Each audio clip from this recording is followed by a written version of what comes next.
tuntum kan video a chuan FZ engine rinok siam dawn ang aw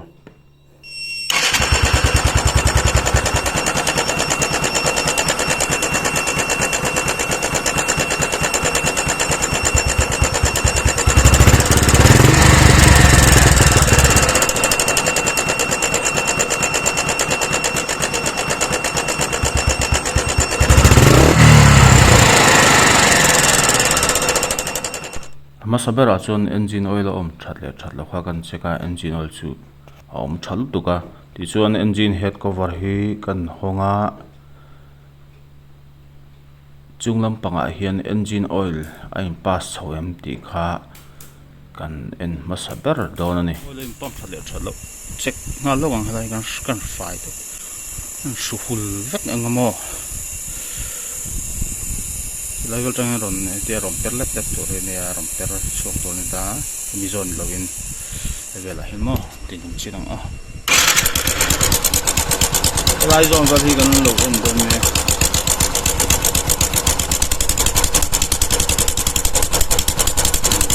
rom per tan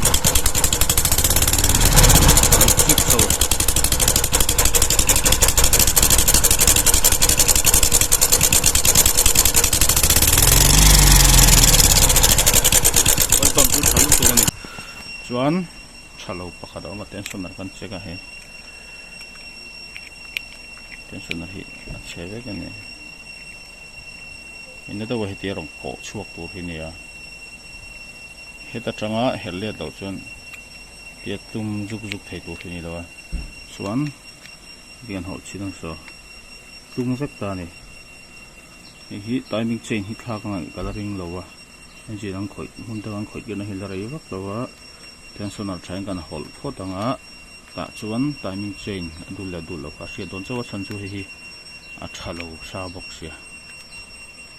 hi henry na do siam chim bok do na thil so jerang o hi tensioner thar chu ni a ai full on lor so jong khong tlat mai ni tum thei mi lo tur ne chuan hei hlui khan ta ko hei chelut ta ne tension thar hi kan huanga kan ngai thale chin tang o thil hi ta tol te ti ve hi ngai kan ngai thale chin photanga hei ka ta tu mai thei tu lo mai thei kan ana chu timing chain ha dul lo kan en photanga tina ron lor fula again not look tai lova timing chain chu la chalu tuk ta ni mo tensioner chu ko vo so a uten dai lawa ko vo la kan ti lang chi lawa mi herlet veka loka chuan mi tai ta chuan helai kha release la mi tur kha ni mi tensioner vo dan po hi champagne laron ti tura te po ngai tai la chuan tapet hi ga duai na zau seta adjust set poka adjust ma pakhan chu ti ma ai arina tham tur chu ani chong la ma ro chu tu thu sam lo ga adjust tha ti dong chinang o hemi hi ari la siam chuan hi kan katanga athar man chu a thabera ma ro chu thar man tirom no chung kat kha poina om tuk lo KFZ a poka kat de ya ka kick thoni battery a chian tuk lo wang a compression 50cc vel le ne compression kick po khan arom perlet ne mem lo chu ting mo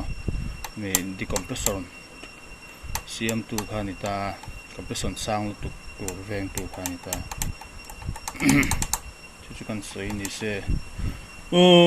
kan start chinang o ngamo eri vadam to ve lai chu ka ngai don lo ni hel ka ta ngai lo chon lom om lei thei ni mai khaya ri no kom ta reng lo me asia ta khop mai de ka chuan